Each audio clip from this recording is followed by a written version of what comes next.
Sir ಎಲ್ಲರಿಗೂ ನಮಸ್ಕಾರ. ಕಳೆದ ಪತ್ರಿಕಾಗೋಷ್ಠಿಯಲ್ಲಿ ನಮಗೆ ತಿಳಿಸಿರುವ ಹಾಗೆ ಈ ಸೆಪ್ಟೆಂಬರ್ ಅಕ್ಟೋಬರ್ ತಿಂಗಳಲ್ಲಿ ಕೆಲವು ಮನೆಗಳ ಪ್ರಕರಣಗಳು ವರದಿಯಾಗಿದ್ದು ಅವುಗಳನ್ನು ಗಂಭೀರವಾಗಿ ಪರಿಗಣಿಸಿ 2 ಆಯಾಮಗಳಲ್ಲಿ ಕ್ರಮವನ್ನು ತೆಗೆದುಕೊಳ್ಳಲಾಯಿತು.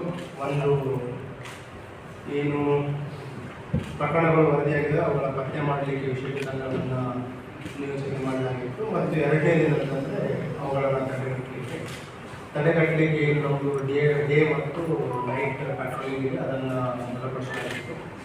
ಮತ್ತು ಏನು ವರದಿಯಾಗಿರೋ ಆ ಪ್ರಕರಣಗಳಲ್ಲಿ ನಮಗೆ ದೊರೆತ ಸಾಕ್ಷಿ ಇರಬೇಕು. ಅದರಲ್ಲಿ ಈಗಾಗಲೇ ಕಳೆದ 3-4 ದಿನಗಳ ಹಿಂದೆ ಒಂದು ಆಶಿನಗರ ಪೊಲೀಸ್ ಸ್ಟೇಷನ್ಗಳಲ್ಲಿ ಒಬ್ಬ ಆರೋಪಿಯನ್ನು ಬಂಧನ ಮಾಡಿ 4 ಪ್ರಕರಣಗಳನ್ನು ಭೇದಿಸಲಾಗಿತ್ತು.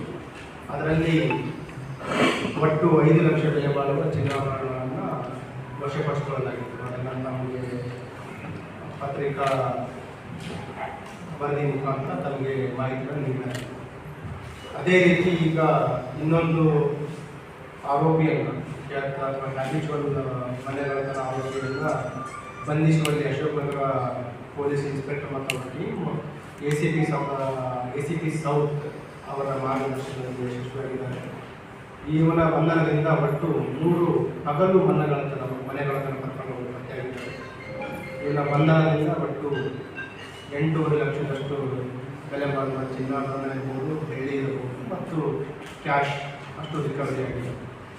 ಅದರಲ್ಲಿ ಈ 3 ಪ್ರಕರಣಗಳು ವರದಿಯಾಗಿರುವಂಥದ್ದು ಈ ಅಕ್ಟೋಬರ್ ಮತ್ತು ನವೆಂಬರ್ ಈ ಅವಧಿಯಲ್ಲಿ ಆಗಿರುವಂಥದ್ದು.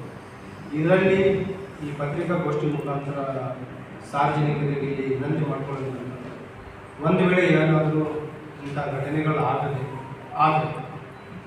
ಸೀನ್ ಆಫ್ ಕ್ರೈಮನ್ನು ನಾವು ಇಂಟ್ಯಾಕ್ಟ್ ಆಗಿ ಪ್ರಿಸರ್ವ್ ಮಾಡಬೇಕಾಗುತ್ತೆ. ಈ ಆರೋಪಿಯನ್ನು ನಾವು ಬಂಧಿಸಲಿಕ್ಕೆ ಮೇನ್ ನಮಗೆ ಯಶಸ್ವಿಯಾಗಿದ್ದು ಫಿಂಗರ್ ಪ್ರಿಂಟ್. ನಾವು ಯಾವುದೇ ಸ್ಥಳ ಅಪರಾಧ ಪ್ರಕರಣ ವರದಿಯಾದರೆ ತಕ್ಷಣ ನಮ್ಮ ಸೋಕೋ ಟೀಮ್ ಇರ್ಬೋದು, FSI ಟೀಮ್ ಇರ್ಬೋದು ಮತ್ತು ನಮ್ಮ ಡಾಗ್ ಸ್ಕ್ವಾಡ್ ವೈಜ್ಞಾನಿಕವಾಗಿ ಅಲ್ಲಿ ಸಾಕ್ಷ್ಯಗಳನ್ನು ಕಲೆ ಹಾಕ್ತಾ ಇದ್ದೀವಿ. ಈ ಆರೋಪಿಯನ್ನು ನಾವು ಪತ್ತೆ ಮಾಡಲಿಕ್ಕೆ ಸಹಾಯಕಾರಿಯಾಗಿದ್ದು ನಮ್ಮ ಫಿಂಗರ್ ಪ್ರಿಂಟ್ ಟೀಮ್, ಅವರಿಗೂ ಕೂಡ ಇವತ್ತು ಅಭಿನಂದಿಸ್ತಾ ಇದ್ದೀವಿ. So scene of crime preserve ಮಾಡಬೇಕು. ಏನಾಗುತ್ತೆ, ಪ್ಯಾನಿಕ್ ಆಗಿ ಎಲ್ಲ ಅಲ್ಮಾರಿ ಓಪನ್ ಮಾಡುವಂಥದ್ದು, ಡೋರ್ಗಳನ್ನು ಎಲ್ಲ ರೀತಿ ಬಿಡುವಂಥದ್ದು ಮತ್ತು ರಿಲೇಟಿವ್ಸ್ಗಳನ್ನು ಮನೆಯಲ್ಲಿ ಬಿಟ್ಟಾಗ ಡಾಗ್ ಸ್ಪಾಟಿಗೆ ಕನ್ಫ್ಯೂಸ್ ಆಗುತ್ತೆ. ಸೊ ಹಾಗಾಗಿ ಆದಷ್ಟು ಬೇಗ ತಕ್ಷಣ ಯಾವುದೋ ಒಂದು ರೀತಿ ಅಪರಾಧ ಆಗಿದ ತಕ್ಷಣ 112 ಕರೆ ಮಾಡಿ ಸ್ಥಳೀಯ ಪೊಲೀಸರಿಗೆ ತಿಳಿಸಿ ಸ್ಥಳ ಪರಿಶೀಲನೆ ಆಗುವವರೆಗೂ ಸಂಯಮದಿಂದ ಇರಲಿ ಮತ್ತು ತಾವೇನು ದೂರು ನೀಡ್ತೀರೋ ಅದರ ಪ್ರಕಾರವೇ ಈ ವೈಜ್ಞಾನಿಕವಾಗಿ ಸ್ಥಳ ಪರಿಶೀಲನೆ ಆದ ನಂತರ ಏನು ದೂರು ನೀಡ್ತೀರೋ ಅದರ ಪ್ರಕಾರ ನಾವು ಪ್ರಕರಣ ತೆಗೆದುಕೊಳ್ತೀವಿ. ಈ ಆರೋಪಿ ಏನಿದೆ ಚಾಂದ್ ಪಾಷಾ ಅಂತ, ಮೂಲದ ಹೀರಾಪುರ ಪ್ರದೇಶದಲ್ಲಿ ಇಲ್ಲಿ ಅಶೋಕನಗರಲ್ಲಿ ವ್ಯಾಪ್ತಿ ಇವನು ಮೇಲೆ 2019 ಮತ್ತು 2022ರಲ್ಲಿ ಒಟ್ಟು 3 ಪ್ರಕರಣಗಳಾಗಿತ್ತು. ಅವನು ಕೂಡ ಹಗಲು ಕನ್ನಡಗಳು ಪ್ರಕರಣಗಳು 22ರಿಂದ ಈಗ ಇತ್ತೀಚೆಗೆ ಲಾಸ್ಟ್ 3 ಇಯರ್ಸ್ ಯಾವುದು ಪ್ರಕರಣಗಳಿರಲಿಲ್ಲ. ಒಂದು ಪ್ರೈವೇಟ್ ಏನು RO ವಾಟರ್ ಪ್ಲ್ಯಾಂಟ್ ಇರುತ್ತೆ, ಅಲ್ಲಿ ಮನೆಗಳಿಗೆ RO 20 ಲೀಟರ್ಸ್ ಕ್ಯಾನ್ ಸಪ್ಲೈ ಮಾಡುವಂಥ ಕೆಲಸ ಮಾಡ್ತಾರೆ. ಮತ್ತು ಈಗ ಅವನದೇನು ದುಂದು ಖರ್ಚಿದೆ, ಅವನಿಗೆ ಈ ಪಕ್ಕದ ಸೋಲಾಪುರಕ್ಕೆ ಹೋಗಿ ಗ್ಯಾಮ್ಲಿಂಗ್ ಮಾಡುವಂಥದ್ದು ಮತ್ತು ಕುಡಿತದ ಚಟ ಇದೆ. ಅದರ ಖರ್ಚಿಗೋಸ್ಕರ ಈ ಕಳ್ಳತನ ಮಾಡಿ ಮತ್ತೆ ಸ್ಟಾರ್ಟ್ ಮಾಡಿದ್ರು.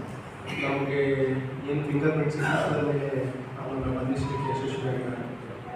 ಏನು ಕಳ್ಳತನ ಆಗಿತ್ತು, ನಿಯರ್ಲಿ 130 ಗ್ರಾಮಷ್ಟು ಗೋಲ್ಡ್, ಸಿಲ್ವರ್, ನಿಯರ್ಲಿ 20 ಲ್ಯಾಕಷ್ಟು 20 ಇಲ್ಲ ನಿಯರ್ಲಿ 15 ಲ್ಯಾಕಷ್ಟು ಚಿನ್ನಾಭರಣ ಮತ್ತು ವ್ಯಾಲ್ಯೂಬಲ್ಸ್ ಕಳ್ಳತನ ಇದೆ.